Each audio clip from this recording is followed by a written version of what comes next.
Inside the Betz house on Fort George Island, the object did not look like something that belonged in a living room.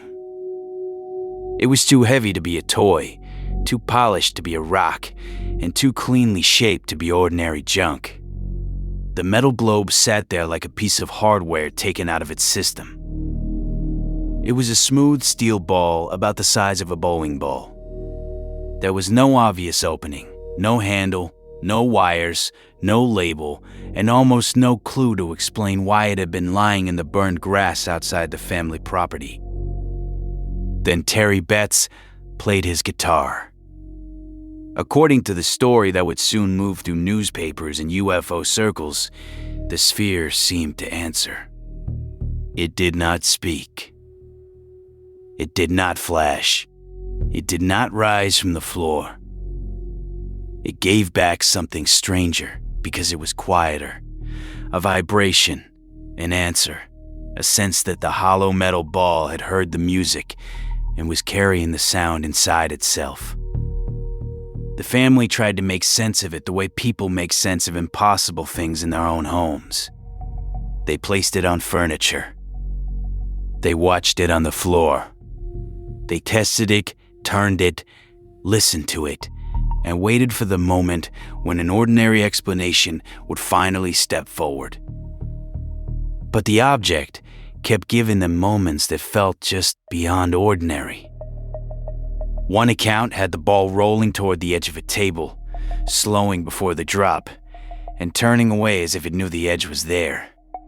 Another had it moving across the floor, stopping, curving, and coming back toward the people watching it. The family did not need a laboratory to feel the pressure of the question. They had a room, a heavy steel sphere, and behavior that seemed to turn furniture and floorboards into a test chamber. Soon, a photographer from the Jacksonville Journal would come to see it. His name was Lou Egner. He was not arriving as a scientist or a paranormal investigator. He was a newspaperman entering the local mystery with a camera, a notebook, and the normal skepticism of somebody sent to look at a strange object in a stranger story. Mrs. Betz reportedly asked him to watch the sphere on the floor. It rolled. It stopped. It turned. It moved in an arc and came back toward his feet. That is the kind of detail that makes a story hard to leave alone. A family can misremember. A room can exaggerate. A rumor can sharpen in the telling. But once the local paper enters the house, the mystery is no longer only a family story. It becomes a public object, something other people can point to and ask about. The ball was smooth. It was heavy. It was almost exactly 8 inches wide. It weighed just over 21 pounds. And by the spring of 1974, in a country already primed to imagine strange machines in the sky, it had begun to look like a device that had arrived without instructions. This is Tom Mackenzie, and you are listening to Unexplained History. And I love this case because it starts in the most dangerous place for a mystery. Not in a government archive. Not in a secret laboratory. In a family home where the evidence is sitting right there in the room. If a steel ball rolls in a weird way, you can tell yourself it is the floor. If it seems to answer music, you can tell yourself it is resonance. But when those little moments stack up, the mind starts doing what minds do. It looks for intention. So tonight, the question is simple. Was the Betz sphere a piece of unknown technology? Was it military? Was it a lost fragment of something stranger? Or did a very human thing enter the perfect room at the perfect moment and become a legend? To understand why anyone took the object seriously, you have to begin 3 days earlier, outside the house after a fire had moved through the brush. Because before the sphere seemed to answer to music, before the newspapers arrived, before the Navy took X-rays, it was just a bright piece of metal lying in the scarred Florida grass. And that image is where the story begins.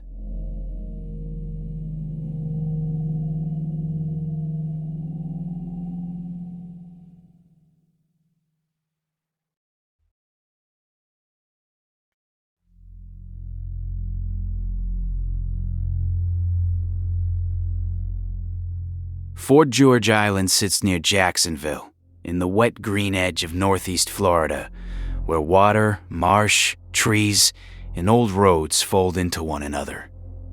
In March of 1974, the Betz family property had recently been touched by a brush fire. It was not the kind of blaze that destroys a city. It was smaller and more local, but it left behind the kind of aftermath that makes every surviving object look newly important. Charred grass changes a landscape. It strips away cover.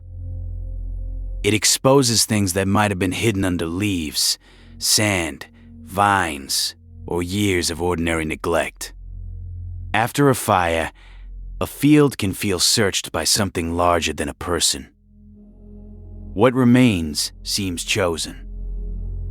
On March 27th, Antoine Betz, Jerry Betz, and their son Terry found the spear near the burned area.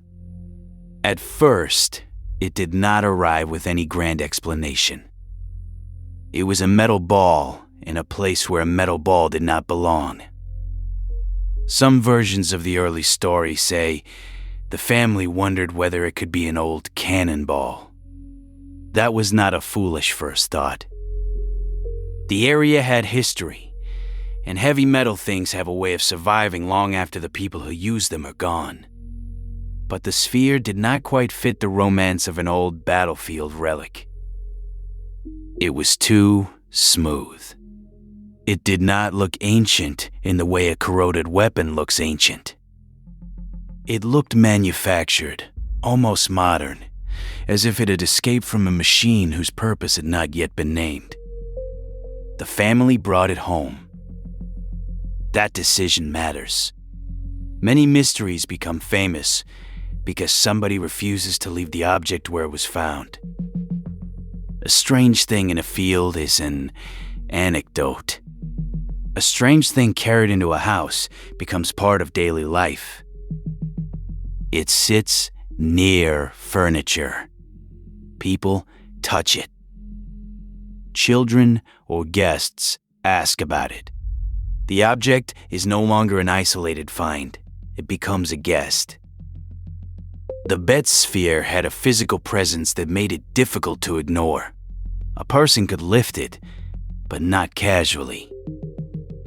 21 pounds is heavy enough to make your arms register the weight and your mind register the contradiction. A ball that size looks like it should be lighter. When it is not, the body feels the surprise before the brain has time to explain it. There was also the surface. The accounts emphasized that it appeared seamless. Seamlessness is one of those details that mystery stories love, because it removes the obvious human entry points. No screw heads. No hinge. No opening. No panel that says, "This side up." Just steel, polish, scuffs, and a tiny triangular mark that seemed less like damage than a clue. In a calmer decade, the family might have called a scrap dealer, a mechanic, or a local industrial supplier. But 1974 was not culturally calm around unexplained machines. America had spent years absorbing flying saucer stories, government secrecy, space race imagery, Cold War hardware, and reports of strange objects appearing where they should not be. People had learned to look at smooth metal and imagine classified technology. They had learned to look at unexplained movement and imagine intelligence. A sphere from a burned field did not have to prove it was extraordinary before people started wondering whether it might be. Inside the Betz house, the ball was not treated as a solved object. It became something to experiment with. Terry's guitar was one part of that. The reported resonance gave the sphere personality. It made it seem responsive. A dead object can ring when struck, of course. Hollow metal can vibrate with sound. But there is a difference between knowing that in a physics class way and standing in a room while a strange metal sphere appears to answer a human hand on strings. That difference is where folklore lives. The family also noticed motion. On a table, the sphere reportedly behaved as if it could approach danger and avoid it. On the floor, it seemed to roll, pause, change direction, and return. The old house itself became part of the story. Floors were not just floors anymore. They were surfaces on which the object could reveal whatever force was inside it. If you have ever watched a round object move on an old floor, you know how quickly small slopes can become uncanny. A marble can hesitate. A ball can drift one way, then another, depending on depressions too shallow for the eye to see. But the Betz family was not watching an ordinary marble. They were watching a dense, polished sphere whose weight, silence, and unknown origin made every motion feel intentional. And once intention enters the room, the imagination follows. Soon, the story grew beyond the family. There were reports of doors slamming. There were later retellings of organ-like sounds. The sphere seemed to gather atmosphere around itself, as if the house had become more responsive because the object was there. Those claims were not all equally documented, and they should not be treated as laboratory observations. But they show how quickly a mystery can expand once people begin listening for signs. A vibration becomes an answer. A roll becomes a decision. A noise in a house becomes an effect. The sphere does not have to do much. The room does the rest. That room matters. This was not a laboratory bench with calibrated instruments and a white coat standing nearby. It was a lived-in space with furniture, footsteps, uneven surfaces, and people watching for meaning after a strange discovery. Every movement happened inside that human setting, which made each roll feel more personal than mechanical. By early April, the Betz sphere had the one thing every local mystery needs before it can grow larger. It had witnesses who believed something unusual had happened, and it had a physical artifact still present for others to examine. A local oddity was becoming a file in someone else's hands, with measurements written down, claims repeated in cleaner language, and people with titles expected to explain it. The sphere was still there, still heavy, still available to be touched, weighed, listened to, and doubted. That was enough to bring the newspaper to the door.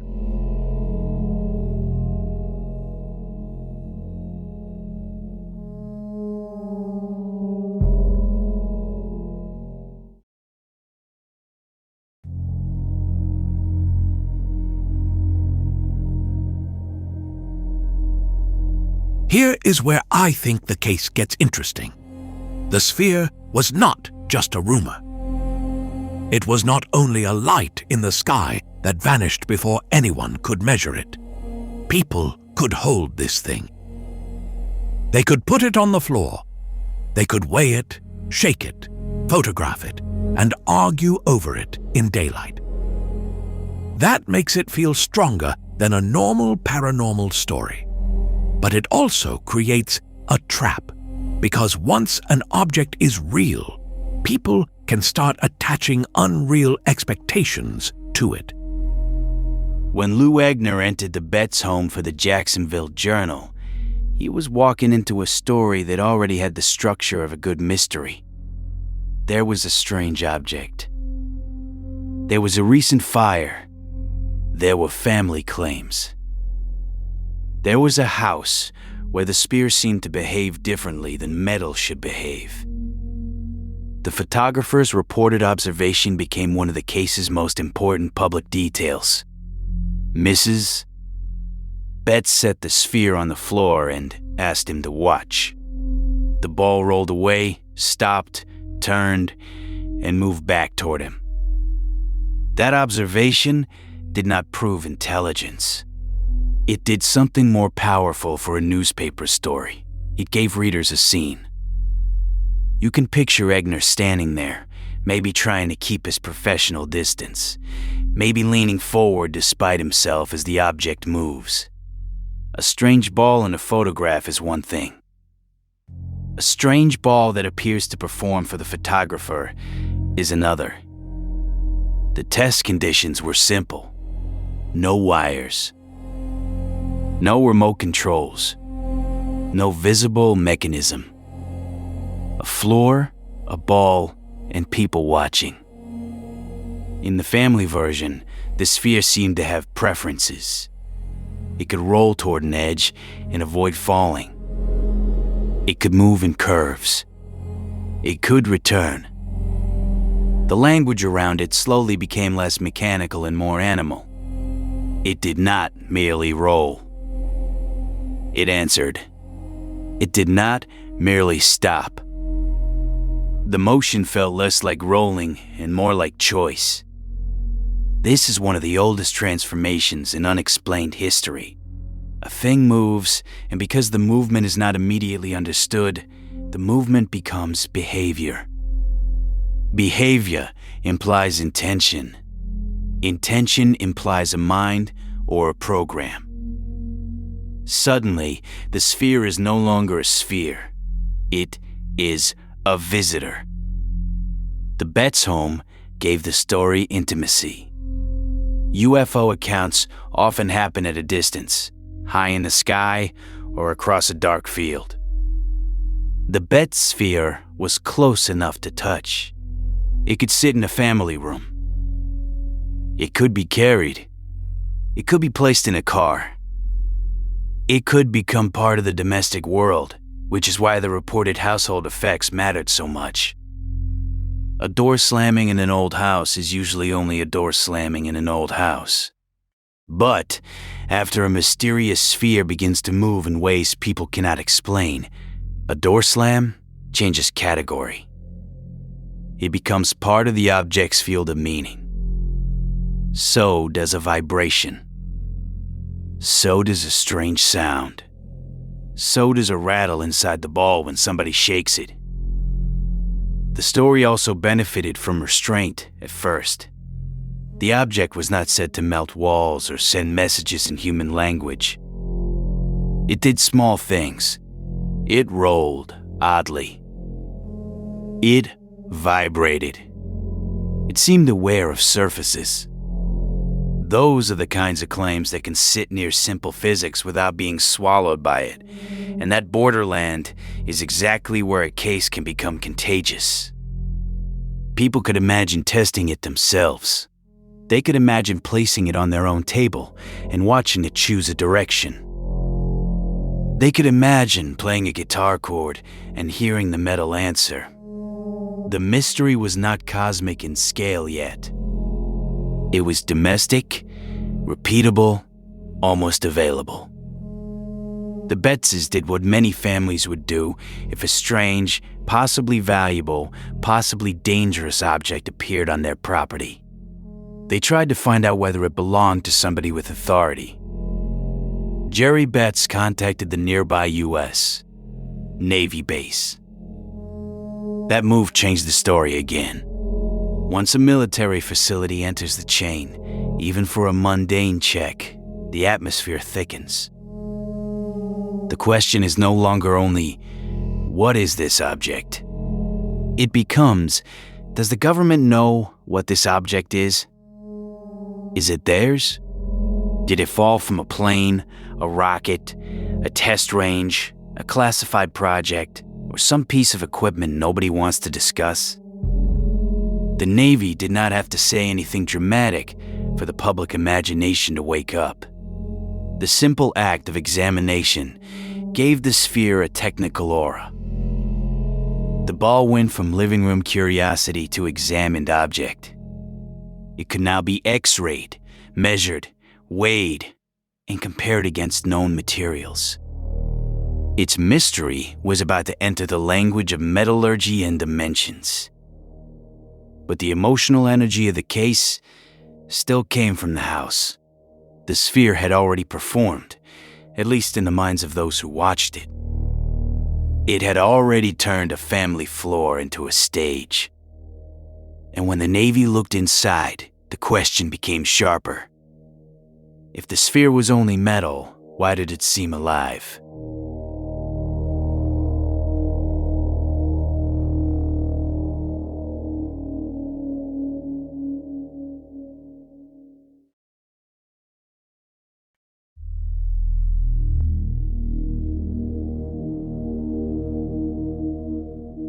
The Navy examination gave the Betz sphere its first layer of official texture.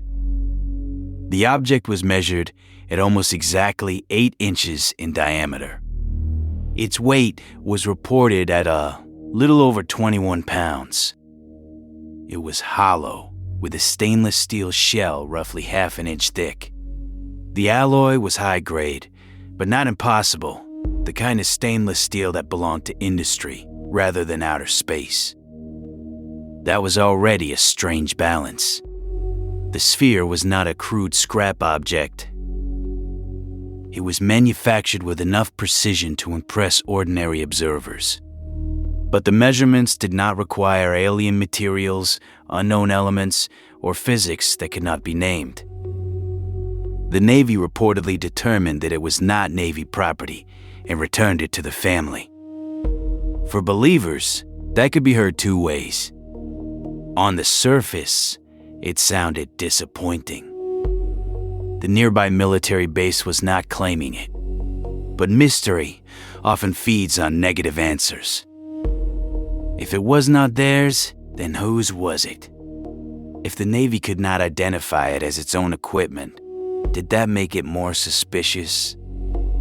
Or did it simply mean the object came from some other earthly source that had not yet been checked? In the moment, the story still had room to breathe. And for a family trying to understand what had entered their home, that space mattered. The Navy had not said it was dangerous. It had not said it was fake. It had not offered a plain origin that could let everyone forget about it and move on. The object came back from official hands, still carrying most of its mystery. And now that mystery had a thin coat of institutional seriousness over it. That is often how a legend grows. Authority does not have to endorse the impossible. Sometimes, authority only has to fail to end the conversation. The sphere had one small triangular mark. It appeared scuffed but not battered, in a way that told a clear story. It rattled when shaken, which suggested something loose inside. To a skeptical engineer, that might sound like debris from manufacturing or repair. To a family living with a mysterious object, a rattle can sound like a hidden mechanism. The Navy's physical findings did not settle the emotional case. They only shifted it. The sphere was man-made, apparently, but man-made does not automatically mean explained. A bomb is man-made. A satellite is man-made. A secret sensor is man-made. A classified device is man-made. The word can close one door and open several others. The timing helped the mystery. In the 1970s, an object did not need to be literally extraterrestrial to feel suspicious. It could be Cold War technology, space debris, surveillance equipment, or experimental hardware. The public had been trained by years of headlines to imagine machines moving between official denial and private fear. A seamless, stainless sphere from a burned field had enough ambiguity to survive the first technical look. This is the part of the story where a clean answer should appear, and it does not. The Navy can say, essentially, this is not ours. A scientist can say, it looks man-made. But those are not origin stories. They are boundary lines. And boundary lines are frustrating because they tell you where the answer is not. They do not always tell you where it is.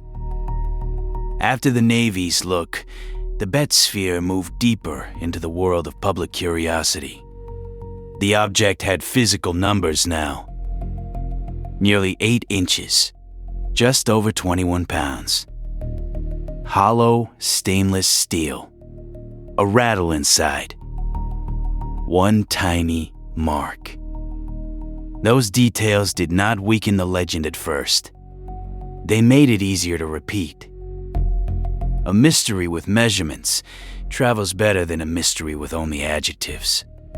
People could compare the numbers. They could imagine diagrams. They could ask whether any known spacecraft part, industrial tool, or military sensor matched the shape. The sphere also entered the strange economy of experts. One of the most colorful figures in the case was Carl Wilson, associated with a group called Omega 1 in Baton Rouge. He reportedly examined the sphere for hours and made claims that pushed the object back toward the extraordinary. According to the retellings, he said it had a powerful magnetic field. He said it was transmitting a radio signal. Those claims were dramatic. They were also the kind of claims that need careful handling. In the source trail, they stand out as vivid but thinly corroborated.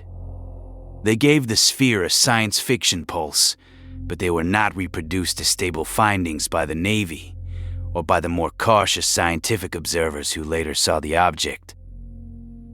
Still, in a story like this, colorful claims do not need to be perfectly verified to shape public imagination. They only need to arrive at the right moment. A stainless sphere had already been found after a fire. A family had already described movement and resonance. A newspaper photographer had already supplied a scene. The Navy had already examined it and not claimed it. Then came talk of magnetism and radio signals. The sphere was no longer simply mysterious. It had become potentially active. A radio signal changes the category of a thing. A heavy ball that rolls oddly could be a physical curiosity. A heavy ball that transmits becomes a device. A device has a sender, a receiver, or a purpose.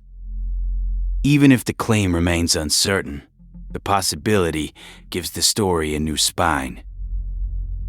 And then, because the 1970s had a special talent for turning strange objects into public contests, the Betz sphere moved toward one of the most famous UFO figures in America, Dr.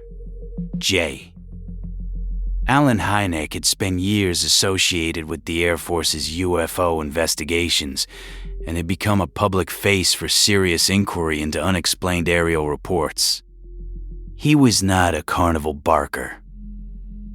He was an astronomer, a cautious figure whose presence could make a strange claim seem worthy of adult attention. The Betz sphere was reportedly brought to New Orleans in the context of a National Enquirer panel connected to a prize for proof of alien life. That detail sounds almost too perfect, but it captures the era exactly. Serious curiosity, tabloid spectacle, scientific caution, and public hunger were all sitting at the same table. The sphere had traveled from a burned field to a family room, from a family room to a newspaper story, from a newspaper story to military inspection, and now toward the wider UFO imagination. The question was no longer whether the Betzes had found something odd.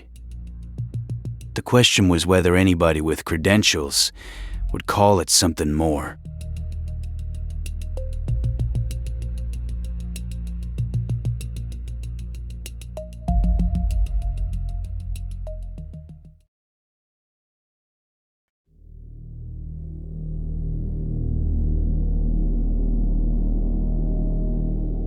By April 1974, the Betz sphere could hold several audiences at once. For local readers, it was a Florida family story with a strange steel ball at the center. For engineers, it was a physical puzzle with real dimensions and material properties. For UFO believers, it offered something rare, not a memory of lights in the sky, but a thing someone could lift, weigh, photograph, and carry into a room. Most UFO accounts vanish into distance. A person sees a shape over a road, a glow above a field, or a formation over a city, and then the thing is gone. What remains is testimony, a photograph, a radar trace, or official confusion. The Betz sphere stayed. It could sit on a table. It could be taken to examiners. It could appear in a newspaper photograph beside familiar household scale. For people hungry for proof, that gave it a force most sightings did not have. The National Enquirer context amplified that force. A prize for proof of extraterrestrial life created a public stage where one strange artifact might feel like it could win the argument. The sphere did not have to announce itself as alien. The setting invited people to ask whether it might be. Hynek's involvement added a different kind of gravity. His name carried the history of official UFO study, along with the frustration of cases that never quite became proof.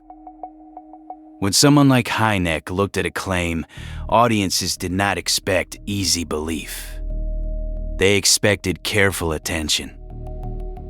And the claims around the sphere were starting to stretch beyond the first living room observations. The family reported movement remained the emotional center. Carl Wilson's reported magnetism and radio signal claims added a technical thrill. The tiny triangular mark on the surface became another suggestive detail. A scratch is just a scratch until it sits on a strange metal globe. Then people start wondering whether it is damage, design, or a sign left by whoever made it. The rattle inside the sphere added another layer. Something was loose in there. The sphere was hollow. To a mechanic, that might suggest debris. To someone standing in a room with a ball that seemed to move in strange ways, it could sound like hidden machinery. What if the sound was not leftover metal? What if it was part of an internal system? What if the shifting weight explained the turns on the floor, or the reactions to sound, or the sense that the sphere had a purpose no one had named? Those questions were powerful because they did not ask people to ignore the physical facts. The sphere really was hollow. It really did rattle. It really had unusual weight for its size. It really had appeared where the family did not expect it. A legend does not always need false details. Sometimes it only needs real details arranged under the pressure of a good question. And this is where I think we have to be fair to the Betz family. They were not starting with a theory. They were starting with a thing. A heavy steel ball was in their house. It came from somewhere. It moved, or appeared to move, in a way that did not feel normal. Then, newspapers and experts started calling. At that point, the pressure around the sphere became part of the case. Everybody wanted it to answer a different question. For some, the question was extraterrestrial. For others, it was military. For still others, it was mechanical. Where did this thing come from, and what machine had lost it? The UFO angle was the most glamorous, but it was not the only road available. Spacecraft use spherical tanks. Pipelines and factories use heavy components that can look strange when they are removed from their systems. A part that belongs in a workshop can look almost unreal when it turns up in burned grass. But in the first wave of attention, no one had that workshop in front of them. They had a polished ball, a family account, official curiosity, and enough unanswered questions to keep the story alive. If it was a spacecraft component, where were the fittings? If it was a military device, why would it be left near a family property? If it was a sensor, why was it a smooth steel ball with no visible interface? If it was industrial, what path could bring it to Fort George Island? The sphere had become a blank machine. People could imagine a technology inside it because the surface refused to explain itself. When Hynek and other scientists finally examined it, the case reached the moment that should have produced either validation or collapse. The result was neither as dramatic as believers wanted, nor as emotionally satisfying as skeptics might hope. The experts did not find a message from the stars. They found metal, a rattle, and a question that was beginning to narrow.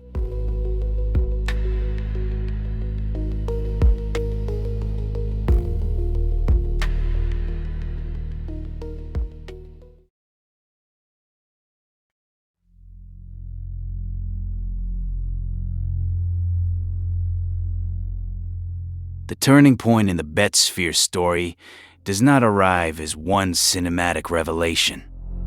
There is no single door opening, no hidden manufacturer plate, no laboratory technician holding up a chart while the music stops. Instead, the mystery begins to contract through a series of smaller pressures. The first pressure is the difference between family experience and independent observation. The strongest claims, intelligent motion, powerful magnetism, radio transmission, household effects, are the claims that would matter most if verified. But the more formal examinations did not reproduce them in the same dramatic way. Hynek's reported panel did not identify the sphere as extraterrestrial. The scientists, reportedly, saw a man-made object. The notable thing they observed was a rattle when it was shaken. That does not mean the family invented what they experienced. It means the public evidence and the private experience did not line up cleanly. In unexplained history, that gap is often where a case either deepens or begins to come apart. The second pressure is the floor. Old houses are not laboratory surfaces. Stone, wood, settling foundations, shallow depressions, and tiny slopes can make a round object behave in ways that look purposeful. A heavy, nearly balanced sphere can roll slowly, pause, curve, and return if the surface guides it. To the eye, especially an eye already primed by mystery, that motion can resemble choice. This explanation sounds small until you imagine the actual object. A 21-pound steel ball carries momentum differently than a toy. When it begins to move, it feels serious. When it slows, changes direction, or comes back, the movement has weight and drama. Physics can look like intention when the object is large enough to command attention. The Navy reportedly pointed toward uneven floors and near-perfect balance as a likely reason for the strange rolling. That did not erase what people saw. It changed the category of what they saw. That is the strange middle ground of this case. A plain mechanism can explain emotion without explaining the feeling in the room. The sphere still had weight. It still had silence. It still had the timing of a thing found after fire. So even as the claims narrowed, the atmosphere did not vanish all at once. The third pressure is a difference between a technical claim and a reproduced finding. Carl Wilson's reported statements about magnetism and radio transmission are among the most exciting parts of the legend. They are also among the least secure. They enter the story through a colorful examiner and travel because they make the sphere feel active, but they do not appear as confirmed Navy or Hynek findings. A radio-transmitting sphere would be extraordinary. A story about a radio-transmitting sphere is easier to create than a verified transmitter is to prove. This is where the case starts to feel less like a device and more like a source chain problem. You have one class of information from the family, another from the newspaper scene, another from technical examiners, and another from later retellings. They all point at the same ball, but they do not all carry the same weight. That does not make the story worthless. It makes it human. It also reminds us that evidence is not only what happened. Evidence is what can still be checked after excitement, fear, memory, and public attention have passed through the room. By that standard, the most dramatic parts of the Betz case were also the hardest to hold on to. The fourth pressure is context. When a strange object is found without context, the imagination supplies one. Once context begins to return, the object often becomes less supernatural and more specific. The Betz sphere had looked like a free-floating mystery because nobody knew what system it came from. But steel spheres are not rare in every world. They are rare in a living room. They are rare in a burned field. They are not rare in certain kinds of industrial machinery. The more investigators and reporters looked, the more the sphere began to resemble an object with a very earthly job. An industrial ball check valve is a simple idea inside the right machine. A flow control assembly where a steel ball can move to allow or stop flow within pipes or equipment. Removed from that system, the part loses its function, but keeps its strangeness. It becomes polished, heavy, and hard to place. That is an important distinction. The sphere did not need to be fake to be misunderstood. It only needed to be separated from the place where it made sense. The first public cracks pointed in that direction. Similar spheres began to appear in the source trail.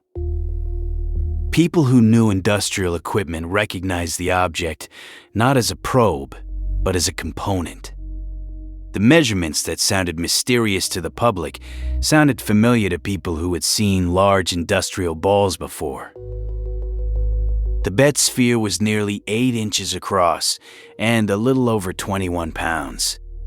Those numbers were not random. They could be matched. The question shifted again. If the ball was industrial, then the mystery was no longer what civilization built it. The mystery was how it escaped its original world and landed in burned Florida brush.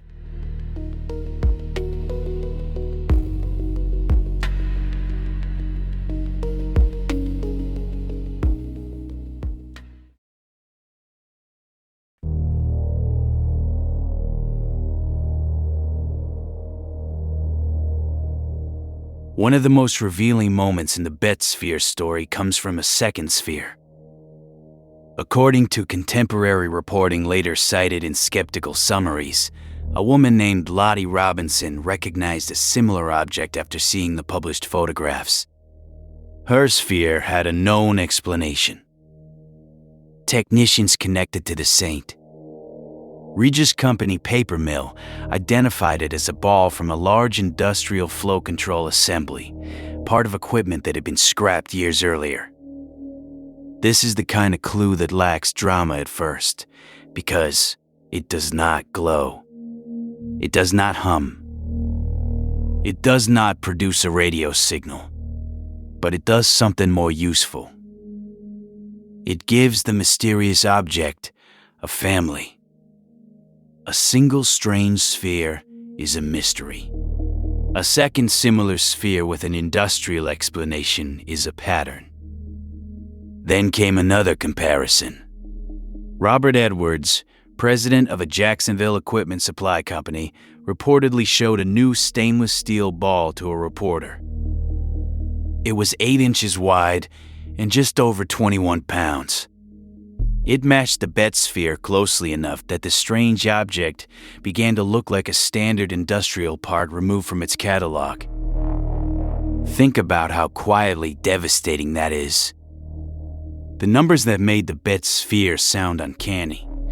The size, the weight, the stainless steel construction also made it identifiable. The very precision that had helped the legend travel now helped pull the object back into the world of factories, pipes, valves, suppliers, and scrap.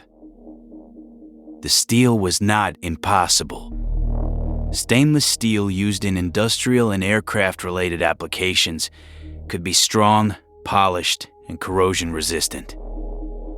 The half-inch shell was not magic. The rattle inside could be explained by manufacturing or repair debris, small chips left inside when such spheres were drilled and welded. But even if the sphere was an industrial component, one question remained emotionally important. How did it get to the Betz property? An industrial explanation can identify what something is without explaining where it was found. That gap is where the story could still breathe. A factory part does not normally wander into burnt grass on Fort George Island. The sphere still needed a journey. That journey arrived through one of the oddest and most human explanations in the whole case. Before that final image, it is worth pausing on what the industrial trail does to the emotional center of the story. It does not make the Betz family ridiculous. It makes the situation understandable. They found an object that was real, heavy, strange, and out of place. They did not have the catalog page that would have tamed it. Most people do not keep a mental inventory of paper mill valve components. The mystery came from displacement. A thing designed for one environment entered another. In a pipe or factory system, the sphere would have been invisible, just a component doing a job. In a Florida living room, it became a possible intelligence. That is how many artifacts become legends. They cross a boundary. A medical tool becomes a ritual object when found without context. A meteorite becomes a weapon from heaven. A piece of machinery becomes a secret device. The object does not change. The frame changes. There is something almost unfair about that, because the more ordinary answer is not actually boring. A giant industrial steel ball rolling through the wrong piece of Florida is a great story. It is just not the story people first wanted. And that may be the deeper lesson here. Sometimes the real explanation is not smaller. It is just less cosmic. The final origin story came from Taos, New Mexico. After the newspaper coverage spread, a Coca-Cola delivery man reportedly noticed similar steel spheres used in sculptures outside a hotel managed by artist James Sterling Jones. That recognition opened a route from industrial scrap to public mystery. Sterling Jones worked with metal. He used heavy industrial balls in sculpture, including kinetic pieces where a sphere might swing like a pendulum. According to the account, he had acquired several of these balls from large industrial valve assemblies. Some were 8 inches wide and weighed about 22 pounds. Others were larger and far heavier. At some point around Easter 1971, he was driving to the Jacksonville area in a Volkswagen bus, loaded with scrap. There was not enough room inside for everything, so the heavy spheres were placed on a luggage rack. Then, some of them rolled off. It is a wonderfully unglamorous image. No spacecraft. No secret test. No hidden agency watching a family property. Just a loaded VW moving through Florida, carrying industrial spheres that were never meant to become evidence in a national mystery. One ball falls. It rolls into brush. It stays there through weather, neglect, and time.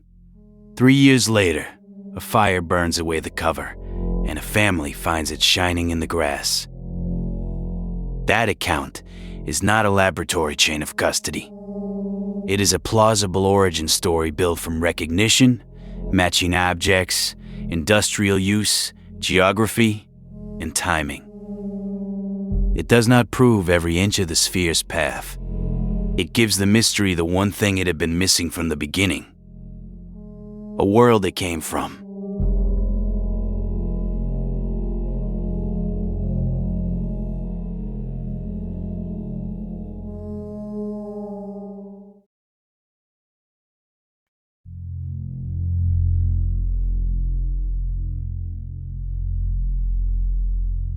By the end, the Betz sphere seems to have traveled through 2 different histories. In the first, it is a visitor from the unknown. It lies in a burned field, like something uncovered by accident. It enters a family home and answers music. It rolls with apparent purpose. It draws in a newspaper photographer, the Navy, a UFO researcher, a tabloid prize panel, and a public hungry for proof that the universe had left something behind. In the second, it is industrial metal. It belongs to pipes, valves, suppliers, scrapyards, and artists who turn machine parts into sculpture. It rides through Florida on a Volkswagen roof rack, falls away unnoticed, and waits in the brush for years until fire gives it a stage and a family gives it attention. The turn is not that one version is magical and the other is worthless. The turn is that the same steel sphere can live in both versions, depending on what people know when they first touch it. The Betz family did not find a labeled component. They found weight, polish, surprise, and a room where the sphere seemed to behave. They did not begin with the ball check valve trail, the matching sphere, the equipment supplier, or the Taos artist. They began with the field. Then the guitar. Then the floor. Then the newspaper. Then the Navy. Only later did the industrial matches come into view. By then, belief had already had time to become a story. The strongest known explanation is that the Betz sphere was an industrial stainless steel ball from a large ball check valve. It may have been one of the spheres James Sterling Jones lost while hauling scrap through the Jacksonville area in 1971. The rattle inside may have been chips left from drilling and welding. The movement may have come from uneven floors, near perfect balance, momentum, and expectation. The radio and magnetism claims remain vivid, but weakly supported. Still, the episode should not end by laughing at the people who wondered. The Betz sphere became famous because it touched a real nerve. It arrived in a decade already full of questions. Did governments hide the truth? Did strange machines cross the sky?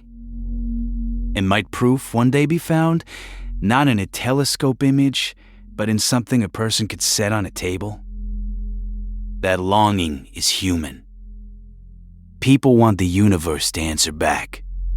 They want matter to carry messages. They want the strange thing in the field to be more than scrap, because if it is more than scrap, the surface of the world is cracked. Something has come through. The Betz sphere probably did not come through from another world. It probably came from industry, salvage, a roof rack, and the accidental comedy of heavy metal balls rolling off a Volkswagen in Florida. And somehow, that image is almost as good. There is the artist driving.